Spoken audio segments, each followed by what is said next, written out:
We may be officially in the dog days of summer, but you wouldn't know it. The MLB landscape is still happening, and prospects, big name prospects, are still getting called up. Got to be prepared for the next batch. Top pitching prospect for the Cincinnati Reds, Chase Burns, is finally on his way up. Michael McGreevy making his way back for the Cardinals.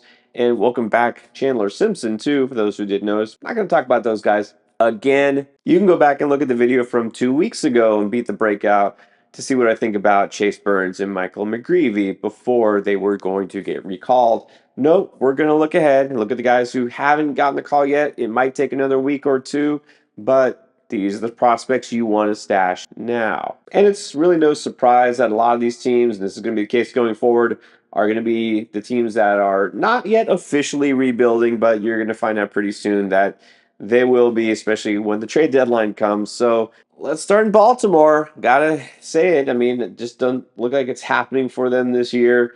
And they now actually have a need at catcher, which may force their top prospects. That's right. You have to force the Orioles to get these young players in their lineup these days. But maybe Samuel Basallo will finally get the call. Now, I say that because Adley Rushman is on the injured list. You know, they had Maverick Hanley, I think, got called up to take his place, and he immediately went on the IL too. So this was a perfect opportunity, which they missed and did not call up Basallo. Like, they got Gary Sanchez here, but Basallo is basically a younger, left-handed, and possibly better Gary Sanchez. Basallo has graded out with 70 raw power. Some scouts think he has a ceiling to post an 80. Yeah, that's right. We're talking maybe, I guess now, the next Cal Raleigh. That sounds hyperbolic. Of course it is. We're talking about prospects. All right, so maybe he isn't going to be the next Cal Raleigh, but Samuel Basallo is definitely the Orioles' top prospect. He's a near consensus top 10 overall prospect, and definitely the most exciting catching prospect for fantasy that could be on his way up to the majors. Now, again, they just missed this big window of opportunity. They have two catchers on the IL. Instead, they decided to stick with Gary Sanchez, fine, and then they got Chadwick Trump. You know, this is going to be a temporary measure. Hopefully, Adley Rushman is not too long, but here's the thing. Once we get to the trade deadline, which is fast approaching, the Orioles are going to make some moves here and there. I think we're going to see Basallo one way or another in August. Now, some hesitation might be had here with Basallo because we've seen now a litany of Orioles top hitting prospects just flop. I mean, Kobe Mayo is up now, and he is doing a lot of nothing. You know, it seems like the Orioles prospects who are doing the best are the ones that were traded away last year. But hey, you still have to have hope here. And, you know, Basallo is actually doing pretty well at the AAA level. The power is certainly there. He's got 15 homers and 34 RBIs. But he's also hitting 271. Just a 23% strikeout rate for a guy with his type of power. I'll take it. Basallo stands at 6'4", still just 180, and still just 20 years old. It is going to take time for him to fill in that frame, also grow into the power. And yeah, this isn't the type of prospect that typically pops right away, but you've got to have a lot more interest than you normally would because he is a catcher. So while Basallo didn't get the early call with Adley Rushman on the injured list, you know what? I still think we got to look really hard at him. And if you're in a two-catcher league, just be ready to pull the trigger. All right, still in the AL East. I keep saying it. I really think Boston might blow it up. And that means we could see trades, guys like Jared Duran on the way out, some other veterans. That will be a perfect opportunity to give away to youngsters. How about the password? You probably know this name, even if you don't know how to say it or spell it.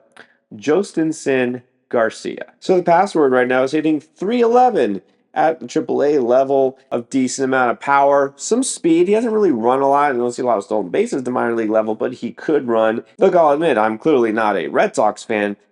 I think I would prefer to see them go ahead and just do the full rebuild. I would love to see a young outfield with guys like Roman Anthony and Garcia and Rafael and just let their prospects roam the field, bring Christian Campbell back up when he's ready. Well, let's see it. Unfortunately, I am still a fan of the team in Miami, and rebuilding is just an annual tradition for the Marlins. And usually it's pitchers that, you know, they tend to bring up and that we look forward to seeing. There's one hitter that I've been waiting on and Just want to see what he can do at the pro level. Davison De Los Santos, you might remember, he was with Cleveland, and he was actually a Rule 5 pick from Arizona. He got shipped back and forth, and that seems like it might be a mistake because as soon as he landed back with his original team, he was just absolutely mashing. He went up with 40 home runs in the minors last year. Now, this year hasn't been quite the same for him. Only 7 home runs, 23 RBIs so far. He did have a brief stint on the injured list, but still, the performance has not been nearly up to snuff with what he was producing last year. So that said, the Marlins don't need to be too picky here. I mean, that already could be an upgrade over what they've got. You know what? Eric Wagaman has been decent filling in there at first base. He's holding it down, but we need a little bit more pop in the corner infield spots, don't we? Wagman with 5 homers on the season. Their other option is a catcher who just fills in at first base, Liam Hicks. Same thing. Look, let's face it, on most major league ball clubs, these guys would not be starters. So though De Los Santos doesn't have great numbers this year, I mean, it really doesn't have anything left to prove at AAA after last year. I was surprised he didn't debut earlier with the club. And you know what? Maybe this little brief IL stint did him some good. After coming back from this quad strain, he's got a home run in 2 of the last 3 games. But the bottom line is here, just why not? Why not? I mean, come on. See what the kid can do. Bring him up. Let's see him hit a few home runs. Bring a little bit of excitement here. And even if he just puts together a little hot streak or 2, that could still be valuable for fantasy. Now, the Rangers continue to frustrate just when you think maybe they get something going. It's like 1 step forward, 2 steps back. All right, so more injuries, more disappointment, and another prospect that they're going to get. We'll actually give another chance to. I would really like to see Justin Foscue thrive at the major league level, especially after last year. Foscue did have a cup of coffee last year with the big club, and can't say he enjoyed it, and nobody really did. 2 hits in 42 at bats, and he was mercifully sent back down. Had not seen the majors until just now, where he actually did get recalled and went 0 for 3 in his first game. But that said, I'm talking about Foscue because, look, the talent is there. This kid has a good hit tool, got some power. Also, is probably going to be using more of like a utility role. He might qualify in multiple positions. There's certainly an opportunity to make an impact there with the Rangers lineup.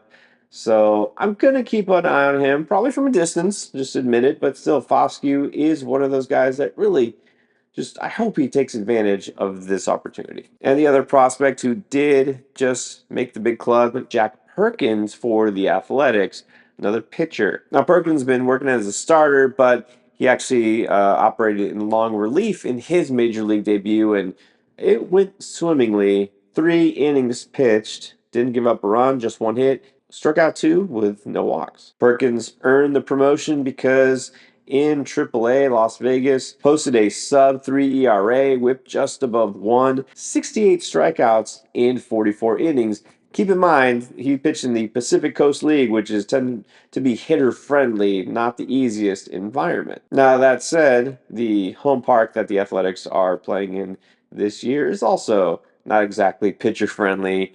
So that's going to be an automatic ding for him. And the fact that, well, he's not a starter or a closer, so what's the value here?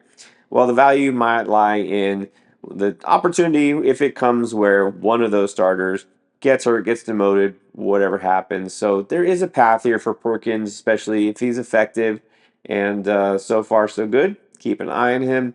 He's a guy who, had really kind of slowly climbed up the ranks of this farm system, but now he's commanding our attention. All right, those are the prospects I think you should start stashing now in your deeper leagues, your keeper leagues, whatever format you're playing in if you need some help.